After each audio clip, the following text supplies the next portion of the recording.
उधर इंडिया से बैठकर उनके जो रॉ का एजेंट है वो ये धमकी दे रहा है कि हम बलूचिस्तान को पाकिस्तान से अलहदा करेंगे। फिर वो यहाँ पर एक शख्सियत का नाम लेते हैं कि हम उनको अपने यौम दिफा पर बुलवाएंगे। ये किस तरह की बयानबाजी, इंडिया क्या कर रहा है इस सब के अंदर? बेसिकली हम सारे हिंदुस्तानियों को तो नहीं कहेंगे, लेकिन उनकी खामोशी इनके साथ शामिल करती है एक मखसूस माइंडसेट है जो इंतहा पसंद हिंदुओं का है। इसमें फ़ौजी भी हैं, सहाफ़ी भी हैं, जर्नलिस्ट भी हैं, सियासतदान भी हैं, हुक्मरान भी हैं, सारे ही हैं, उसमें ये रॉ भी है। देखिए, मेरे से एक बड़ी अखंड भारत जो मेरी 20वीं रिसर्च सब्जेक्ट था, उसके अंदर मेरे से एक गलती हुई कि मैंने रिसर्च करते हुए उनकी जहनी सूरत हाल के ऊपर रिसर्च नहीं की। देखें, ये शराब होती है ना, ये दुनिया का सबसे ख़तरनाक नशा कहलाता है। क्यों? कि दिमाग को माऊफ कर देता है। लेकिन मैं गलत हूँ इस मामले में। इससे भी ज़्यादा ख़तरनाक नशा है, वो है गाय माता का यूरिन। ये गाय माता का यूरिन पीने के बाद खुमार नहीं आता, दिमागों में गोबर भर जाता है गाय माता का, और अल्फाज के बजाय गोबर मुंह से निकल रहा होता है। तो इनकी सूरत हाल तो ये है। मैं इनसे कहूँगा भाई शराब पे आ जाओ, उसमें खुमार चढ़ेगा और तुम्हारा खुमार उतारने की ड्यूटी अल्लाह ने मुझे दे रखी है। 28 अक्टूबर 2023 से मैं तुम्हारा ये खुमार उतार रहा हूँ यहाँ बैठ के, आप ही के साथ बैठ के। फ़लस्तीन की जंग में हमने वो प्रोपेगेंडा वॉर इन्हीं से लड़ी है और आज तक लड़ रहे हैं इनसे। तो ये मैं इनसे कहूँगा आंखें खोलो, असल सूरत हाल को देखो। दुनिया बदल चुकी है, तुम बंद आंखों से नज़ारा कर रहे हो बलूचिस्तान को अलग करने की बातें करके। हाँ, बंद आंखों से समझ नहीं आ रही। तुमने पूरे इसराइल की सब मदद की और उन फ़लस्तीनियों को खुला कत्लेआम किया। इवन कि तुम्हारे हज़ारों फौजी वहां पर हिजबुल्लाह और हमास के हाथों मारे गए। नहीं, एक मिनट फैसल, मुझे एक बात कहने थे फिर आप कंप्लीट करें। इसका मकसद ये है कि हिंदुस्तान एडमिट कर रहा है कि वो पाकिस्तान के अंदर ये सारी कार्रवाइयां कर रहा है। भाई आंख ये अपने मुंह से मान गए। पहले तो ये वर्बली बातें थी ना, अब तो ये मुंह से मान गए ना। अब इसके बाद तो आपको किसी सबूत की जरूरत नहीं। मुल्क में जो अलहदगी पसंद तहरीकें चल रही हैं, छोड़ें इसको। मैं आपको इनका हल देखें, जब इन्होंने इसराइल के अंदर फ़लस्तीनियों को मारा तो मैंने आपसे कहा था यमन इनके जहाज़ डुबोए।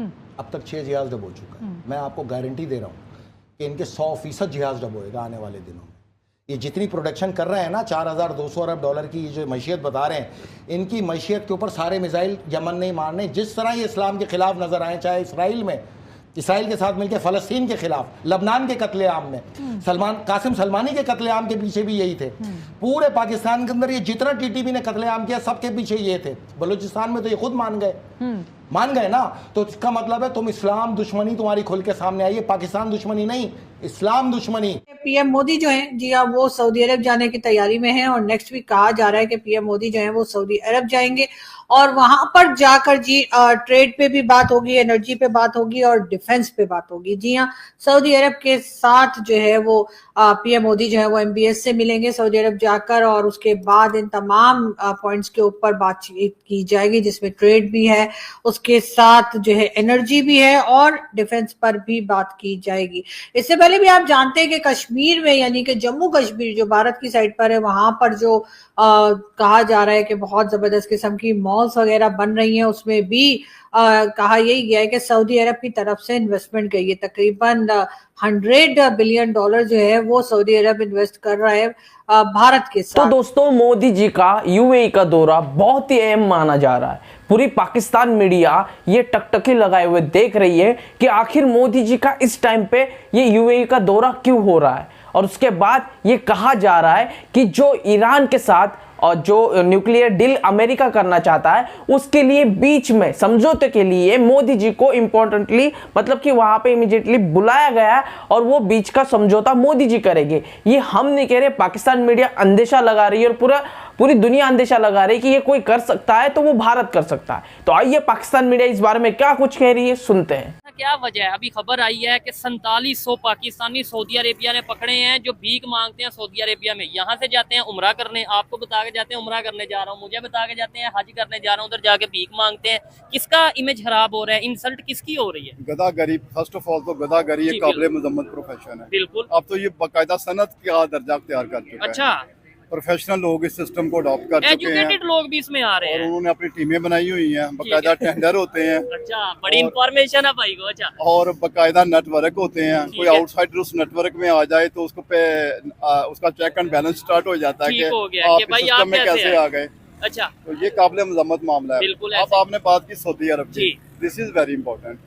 आप देखें, जो बंदा सऊदी अरब उम्रे का खर्चा बना के जाता है, अच्छे खासे एक्सपेंडिचर्स हो जाते हैं। ठीक है बेसिकली फंक्शन तो ये होता है ना, बाहर रियाल की इनकम होगी, जी बिल्कुल 5-7 लाख रुपया खर्च करके आप उम्रे पे जाएगा ठीक जो है। बंदा, तो वहाँ भी नेटवर्क है इनका एक, अच्छा पाकिस्तानियों का या बिल्कुल। इंटरनेशनल कोई नेटवर्क है? पाकिस्तानियों ने अपना बनाया हुआ है। ठीक है जाहिर है वहाँ होस्ट होते हैं ना इनके, ठीक है। जो गाइडलाइंस देते हैं, रोड मैप बनाते हैं।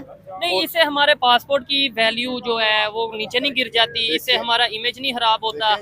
इमेज तो आप देखें, मीडिया रिपोर्ट्स में आप बात एक्सपोज हो चुकी है, ठीक है सोशल मीडिया पे भी बात सामने आ चुकी है, आए प्रिंट दिन हम मीडिया में वीडियोस भी, देखते हैं। इलेक्ट्रॉनिक मीडिया में भी हर बंदे को पता चल चुका है कि उम्रे की आड़ में क्या हो रहा है। ठीक है तो काबिल अफसोस है, काबिल मजम्मत है, कानून नाफज करने वाले अदारे क्या सोए हुए हैं। ठीक है। सऊदी ने 4700 भिखारियों को, ये देखो पहुंच गए ना, स्लिप क्या करा सऊदी से, बात तो पाकिस्तान की है। भिखारी बोला मैं समझ गया, भिखारी और पाकिस्तानी होंगे ये, ऑब्वियसली हैज टू बी यार, हैज टू बी। भीख मतलब पाकिस्तान, ये इनकी इंटरनेशनल, आईटी मतलब इंडिया, मैन्युफैक्चरिंग मतलब चाइना, राइट, इकोनॉमी मतलब यूएस, भीख मतलब पाकिस्तान। ये ब्रांडिंग हो रखी है, पेटेंट है सबका। मुझे आज भी याद है सर, वो एक आर्टिकल था तो उसमें कराची के एक भिखारी ने कहा था, उससे जब पूछा गया था कि आप लोग भीख क्यों मांगते हैं और ये वो, तो उसने कहा था कि जब हमारी सरकार IMF और वर्ल्ड बैंक से भीख लेना छोड़ देगी तो मैं भी भीख मांगना छोड़ दूंगा। बात तो है, क्लास था उस भिखारी में भी, है ना, पाकिस्तानी भिखारी ऑल्सो है। स्वैग पूरा है उसमें।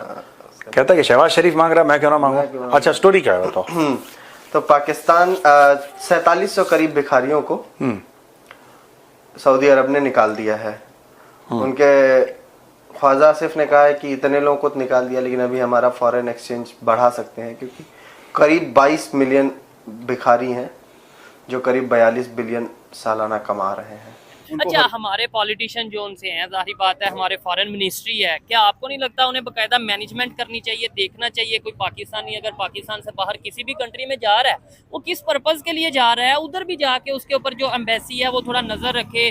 और देखें अभी हमारे पॉलिटिशियन वहाँ पे जाते हैं, वो क्या डील्स करते हैं। इंडिया के जो प्राइम मिनिस्टर हैं अभी 1-2 दिन तक उनका विजिट होगा सऊदी अरेबिया में, उससे पहले ही उन्होंने इतने पाकिस्तानियों को बाहर निकाल दिया। बड़ी एम्बैरसिंग पोजीशन है और पाकिस्तानी कौम को शर्मिंदा किया गया है। ठीक है, हम हुर्दू में हैं कि उन्होंने क्या किया है? नहीं, पाकिस्तानी कौम शर्मिंदा हुई है, क्योंकि अब जाहिर है हुकूमती लेवल पे सऊदी अरब में ये मामला टेकअप किया गया है गवर्नमेंट ऑफ पाकिस्तान से, ठीक है कि आपके लोग उम्रे की आड़ में यहाँ गदागरी आके कर रहे हैं। ठीक है, काबिल मजम्मत मामला है ना, बिल्कुल ऐसे ही है। तो कानून नाफज करने वाले अदारों को एक मौसर पॉलिसी बनानी होगी ठीक हो कि गया। वो इन लोगों पर वो गिरफ्त में लाएं। और स्पेशली गवर्नमेंट ऑफ पाकिस्तान को भी चाहिए कि ये जो प्रोफेशनल गदाकार हैं इन पे हाथ डालें और इनको सिर्फ पकड़े ना, इनकी तरबियत करें, इनको कोई गाइडलाइन दें, इनको कोई काम सिखाएं, कोई हुनर सिखाएं, ताकि उन्होंने लिखा है कह रहा कि 22 मिलियन है हमारे पास, अब 42 बिलियन सालाना 42 बिलियन कमा रहे हैं। इनके पता जापान जा रहे हैं भीख मांगने, जापान, जर्मनी, और ये जो वो नहीं है, वो अभी बेलारूस का राष्ट्रपति आया था, लुकाशेंको, ये नहीं ये गए थे वहां पे, और ये कह रहे हैं कि 1-1.25 लाख कुछ पाकिस्तानी जाके काम करेंगे। यही करना उन्होंने, कुछ बेलारूस से आगे Europe, Belarus is part of Europe, ये निकल जाएंगे आगे वेस्टर्न यूरोप की ओर चले जाएंगे। Belarus for them will be a staging point ना, कि हम बेलारूस पहुंच गए, वहां पे मैन पावर की कमी है, पॉपुलेशन कम है, पाकिस्तानी आपने 1-1.25 लाख भेज दिया यहाँ से, खुशी खुशी गए। हाईली क्वालिफाइड पाकिस्तानी जाएंगे क्योंकि विदेश जाने का मौका मिल रहा है, और वो हाईली क्वालिफाइड पाकिस्तानी कुछ 1-2 हफ्ते तो मेहनत मजदूरी करेंगे वहां पे, और वहां से निकल लेंगे लोग आगे, या फिर बेलारूस की सड़कों पे भीख मांगेंगे, और वहां पे क्राइम बढ़ने वाला है, वहां पे टेररिज्म बढ़ेगा। देख लेना, मैं कह रहा हूं, आज नोट कर लेना, बेलारूस्तान होने वाला है, बेलारूस्तान होने वाला है, उसका कर देंगे खेल, जैसे पाकिस्तानियों ने यूके का करा है ना, पूरे यूरोप का करा है इन्होंने बेड़ा गर्क। वो एक गलत कदम तो उठ गया है लुकाशेंको। बिल्कुल बिल्कुल बिल्कुल, लुकाशेंको अभी फंसा, क्योंकि देखो लुकाशेंको लड़ सकता है बाहरी ताकतों से। जब तुमने दीमक को ही अपने घर में इनवाइट कर लिया कि स्वागत है आपका, हाथ जोड़ के आपने बोला कि आइए दीमक जी, आइए आइए पधारिए हमारे घर में, तो फिर तो खेल हो गया। मैं आपको बताऊं कि आपके पहले मुझे बताएं, देखने वाले भी, कि आपके अंदाजे के मुताबिक पाकिस्तान में कितने बेकारी मौजूद होंगे? 1 लाख, 2 लाख, 10 लाख, ऑलमोस्ट कितने बेकारी मौजूद होंगे? फिर मैं आपको ऑथेंटिक, जो कि पाकिस्तान के एक मिनिस्टर ने खबर बोली है कि कितने पाकिस्तानी भीख मांगते हैं, वो बताऊंगा। आपके ख्याल से कितने होंगे? अंदाजा लगाएं, कोई तुक्का लगा दें। आप लाहौर की बात कर रहे हैं? नहीं, पूरे पाकिस्तान में, जो पाकिस्तान में भी मांग रहे हैं और पूरी दुनिया में 10%। 10% मतलब अगर 25 करोड़, पाकिस्तान की जो पॉपुलेशन है ना, हाँ। उसका एटलीस्ट 10% इसी प्रोफेशन से वाबस्ता हो ठीक जाएगा। है, बिल्कुल आपने एग्जैक्ट बताया। उसकी रीजन पता है क्या है? हमारे ख्वाजा आसफ साहब ने ये भी स्टेटमेंट दिया, तकरीबन 2 करोड़ भिखारी हैं जो कि पूरे पाकिस्तान में या दुनिया में पाकिस्तान की तरफ से जाते हैं और भीख मांगते हैं, और पता कितने पैसे कमाते हैं सालाना? 40 बिलियन।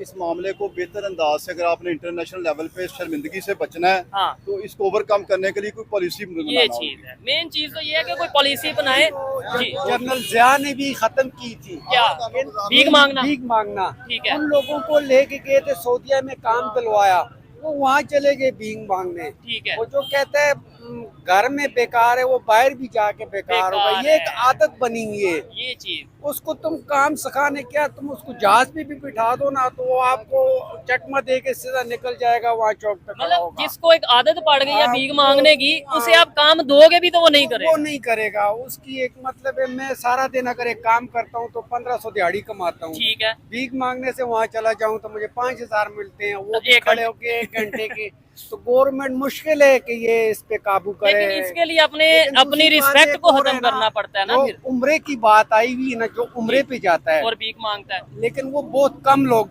उम्रे पे जाके भीख मांगते होंगे। ये जो काम करने वाले कई लोग गए ये हुए हैं प्रोफेशनल है। ना, उनको कहीं काम नहीं मिलता, कहीं उनकी मजबूरी हो जाती है, वीजे के पैसे लगाए होते हैं, वो जाके साइड पे ये वो ये निजाम कर ऐसे देते।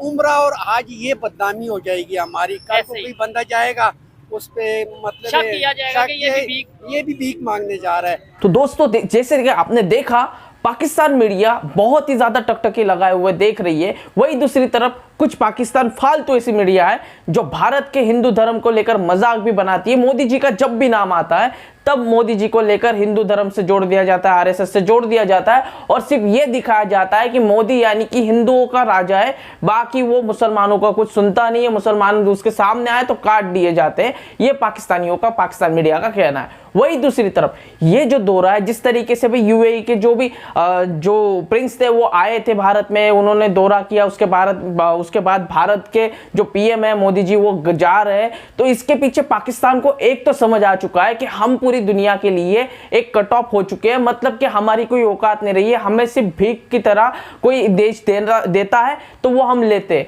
बाकी अगर किसी के एडवाइस हो या किसी को समझौते के लिए या कुछ भी हो तो हम जिसे आंखें दिखा रहे हैं, वो आज इतना बड़ा देश है भारत कि वो अगर इतने बड़े बड़े समझौतों के लिए बीच में आ रहा है, तो सोचो अगर हमारे साथ अगर जंग हुई तो हमको तो चुटकियों में मिटा देगा। ये हम नहीं कह रहे, ये खुद पाकिस्तानी कह रहे, पाकिस्तान मीडिया कह रहा। आइए क्या कुछ कह रहे सुनते।